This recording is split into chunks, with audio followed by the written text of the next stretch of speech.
Hello everyone, welcome to lesson 41 of our GoLang course. In the last lesson, we briefly discussed how Go is call by value language. In this lesson, we are going to talk about it in detail. So let's get started. Before we dive into details of Go, let us first understand what is call by value, also known as pass by value, and what is call by reference or pass by reference.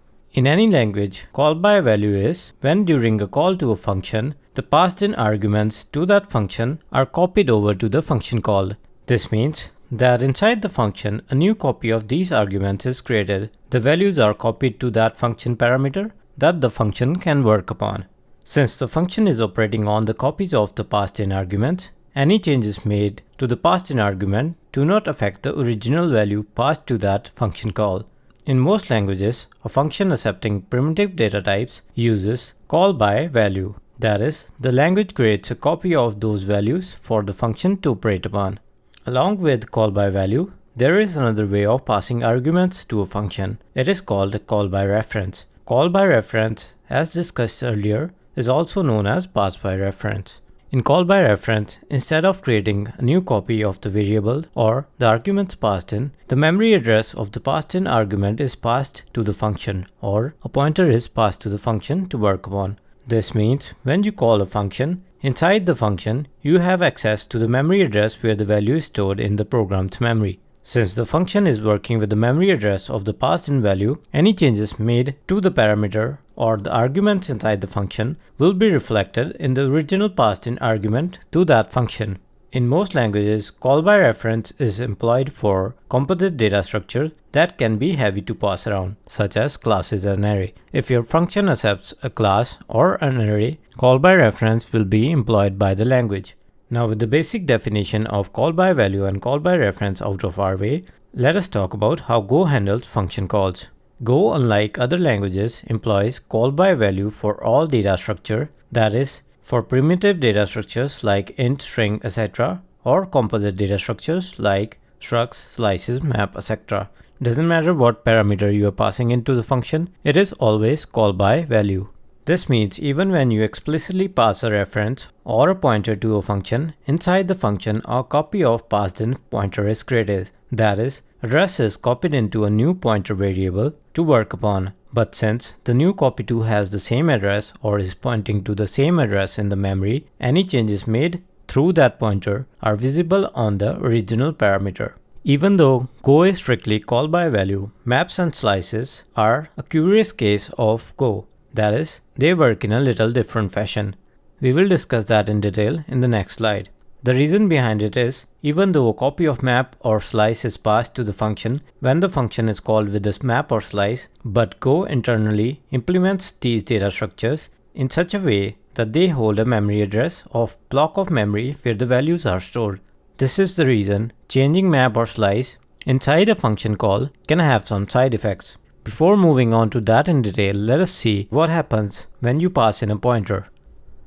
So if you remember, this is the program from our last tutorial. In this, we declared a variable a and assigned it a value of 10. We had a function increment which has a parameter x of int pointer, and inside it, using the pointer, we increment the value of the int by 1.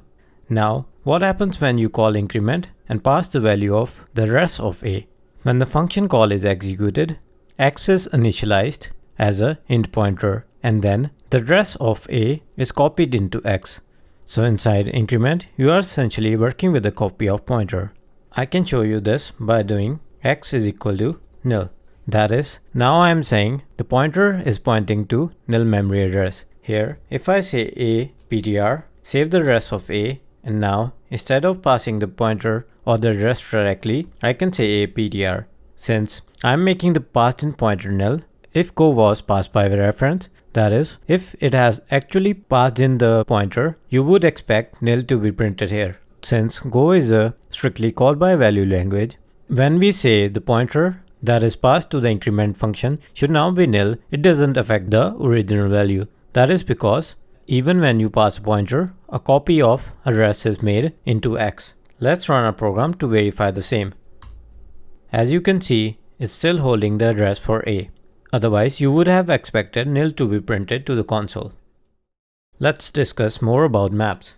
Maps are part of reference types in Go. The reference types in Go are the types that hold some kind of a memory reference. The map data structure holds a reference or the memory address of the block of memory where the key values are stored. When you call a function with a map value, a copy of that map is created. But since map data structure is implemented as a reference type, even in the copy, it holds the memory address of where the data is stored.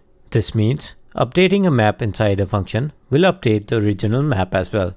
Similar to maps and pointers, slices too are reference types in Go. The slice data structure holds the length of the slice, the capacity of the slice, and a reference address of the memory where the data for the slice is stored. Similar to a map, if you pass a slice to a function, inside the function, a copy of slice data structure will be created. And similar to a map, the slice data structure copy will hold the memory address of the original slice data. So, even when a copy is created, it will copy the slice to a new slice data structure which holds the length, capacity, and the reference to the memory where data is stored. Now the interesting point to note with slices. If you directly change the value inside a slice within the length of the original slice, it will be reflected on the original slice, as we are doing it directly with help of the memory address. But if you append values to the slice inside the function, which is when we are working with the slice copy that is beyond the length of the original slice, the value will be appended to both memory addresses, but the slice length will only be updated on the copy that is inside the function. That is, if you append anything beyond the length of the original slice, it won't show up on the original slice. That is because the original slice field length still hasn't been updated since we are working with the copy inside the function. Let's try to understand it with a small illustration. So, if you pass a value which is of primitive data type, like what we are doing here, which is an int, inside the function, a new variable is initialized and 5 is copied over. Similarly, when you pass a pointer, as we saw in our example earlier, a new pointer variable is created and this address is copied over to it. Now, when it comes to map, map is a data structure that holds key values pair, a reference to memory where these keys and values are stored. So, when you pass a map in a function, a copy is created, but since map internally holds a reference to the memory address, a copy of memory is also created. As such, if you change any values inside a map, it will actually work with the memory to update it so that the facts are seen on the original value. As for slices, a slice will have len, cap, values. Len and cap are properties that hold the length and capacity of the slice, while values will be a pointer to a memory address. When you pass it into a function, a copy of slice is created, that is, a new slice data structure is initialized with len and capacity and values pointer pointing to the same memory as the original. For our example here, in case of slice, let's say it holds two values, 1 and 2, and that's the length here. Similarly, that's the original slice with length here. Now inside the function, if I directly change the value and say I want to store 0 here, since I am inside the length and I did this with the memory address, the change will also be seen on the original value. But if I append anything beyond the length of the slice, it won't be seen in the original slice. That is because when I do that, length on the copy will be increased, but length of the original slice won't be increased. Let us now understand this with code examples. I'm just going to create a function to do something with the slice. This function takes an int slice and returns nothing. Here, I'm going to create an int slice with value 1 and 2. Then I'm going to print the slice. Let's now call something slice and pass the slice. Then again, let's print the value of slice to see what happens after we call something slice. Now, it holds two values, 1 and 2. What happens if I update the value at index 0 to be 100? Let's run our program to verify the same.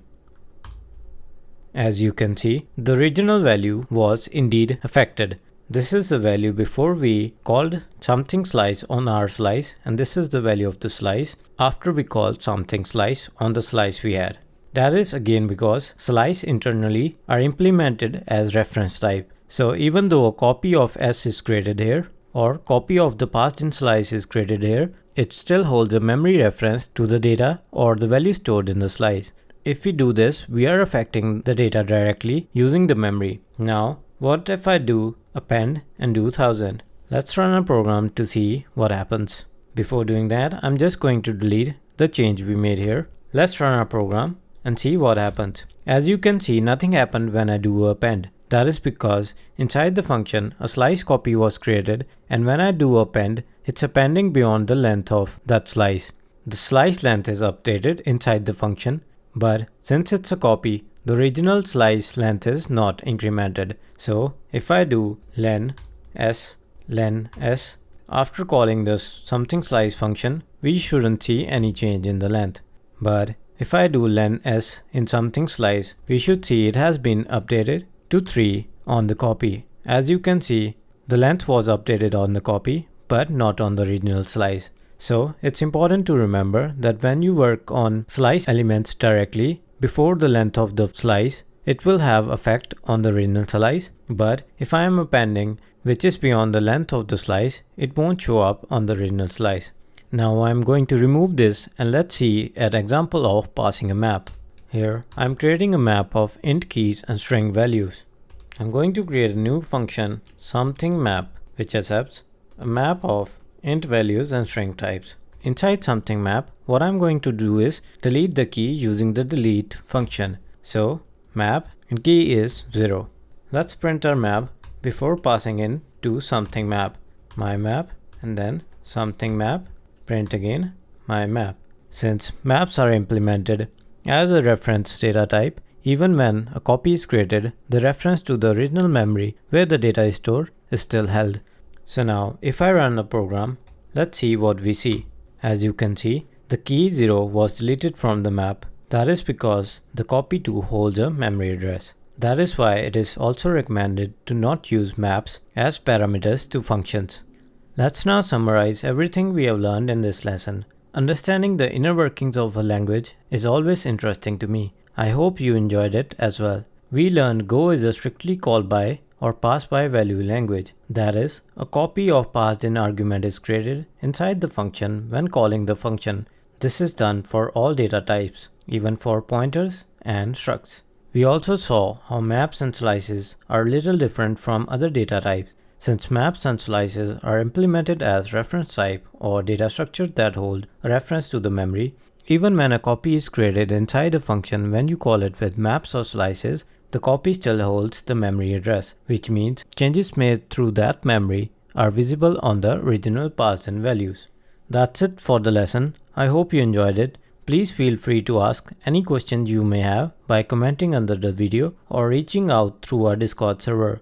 Thanks for watching again. Happy coding!